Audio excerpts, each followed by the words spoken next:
So, everybody, a very good evening. How you doing? Hope all well. Hope all good. Hope all great. I'm Jashin Kapani, the founder and CEO of a setup in New Delhi NCR called I'm Decor and Design. We are in the business of designing and manufacturing home and office decor and interior solutions and stuff. आपको मेरी आवाज़ सुनाई नहीं दे रही होगी because I've come back traveling and stuff and I've had a upset stomach and stuff, but I'm loving what I'm reading here, so I'm sharing it, because I just feel like it. So what is this all about? It's about feeling good or a good mood that is contagious. So company setups and organizations everywhere are realizing that feeling good, feeling great, being happy is contagious and it can easily spread from one person to the other. So the first question is it fun being around a person who's happy and who doesn't get upset easily and you're in good spirits, you feel good around that person?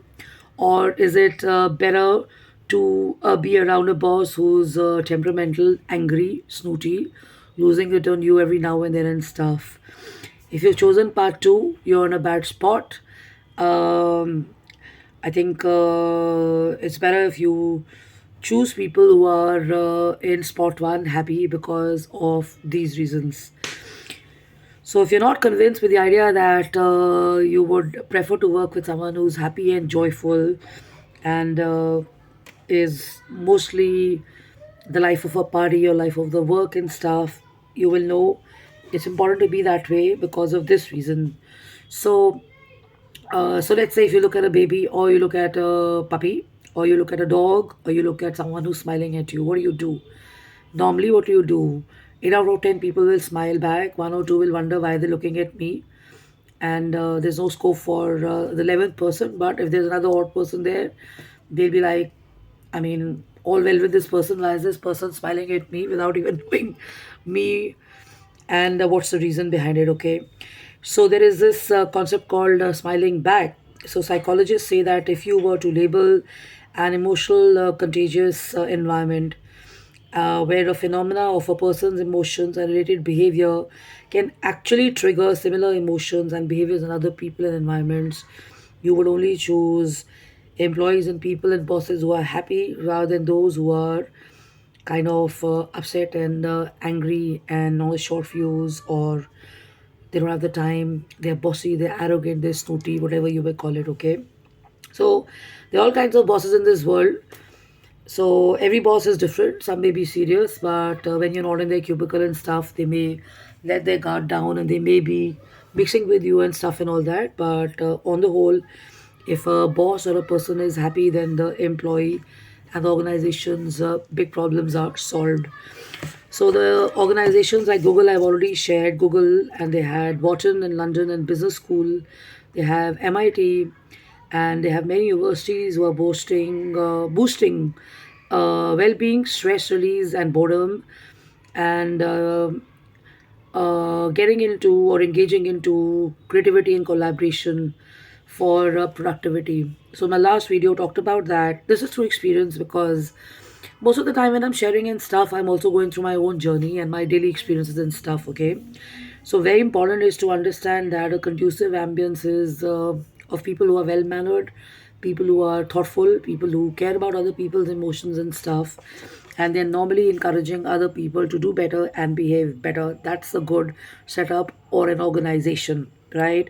But if you've been in a toxic setup जहाँ गाली देना, abuse करना, और criticize करना, और you know, एक दूसरे को pull down करना. What I'm saying is, if you've been a part of setups and circles where abusing, criticizing, mocking, being negative, being brash, being loud, being arrogant, and not being available, and bullying people is a setup that you've been a part and parcel of, you definitely need to, get rid of those kind of setups and people and choose healthier ones. So in the long term, also these kind of organizations have issues on your emotional health and mental health and stuff. A lot of people are lucky in today's world that they get psychologists, they get therapy and stuff, but a lot of people don't actually. make it. So what do they do? They go drinking, they find circles like that. They blame their work, they blame their frustrating life, they blame their organizations, they blame their people and stuff, but actually the choice is theirs, right? So the example is Googlers misuse Googlers have these perks which are misused every now and then because they want to kind of have a mashup of passion and drive. So they take advantage of this and they have innovated perks like sleeping, like playing, like having fun and stuff to improve their performances and stuff. I've been a part of certain setups where they have this, and I totally loved it because I found that when I would get up out of my seat and go and I would take a walk and be in these places of fun and joy, I would come back feeling lighter and more happier. And I would want to kind of work, more in these setups and stuff. So schools these days are also getting into these laughter programs and stuff. His Holiness Dalai Lama is very popular and known for introducing this concept of mindfulness. I follow Buddhism and other school of thoughts and stuff, and I know it's a part and parcel of daily schools too and stuff. But the point is, should it not be a part of organizations and setups? Spirituality is finding a big way in organizations and universities and everywhere, but people who are working in the corporate world, people who are working in agencies, people who are working in embassies, people who are working in advertising firms, people who are working in architecture firms, people who are working in editorial offices, people who are working, let's say, in retail, fashion, or whatever, they don't have these provisions and stuff. So very important is to kind of choose organizations which have a good culture and a corporate HR recruitment policy and stuff where days feel brighter even on a pollution day and stuff. So there's this pollution and you're not feeling good and great and you go into an office which is sad and gloomy and people don't talk to each other and stuff. I'm sure you're not going to like it, right? But on the whole, this is your incentive. You go in a metro all the way, let's say, to CP from a place like Noida, or you go all the way, as sometimes I do, to Gurgaon and stuff, and you know that you're going to have fun, you're going to meet like minded people, and it's going to be, it's going to be something interesting and stuff. You're going to look forward to that, right? So, making part of office circles must include this point of having a good mood or a good outlook, a happy disposition where people bounce off jokes and are happy. There are sunny days and there is sunlight, there's greenery, there's sound of nature so that people can de-stress.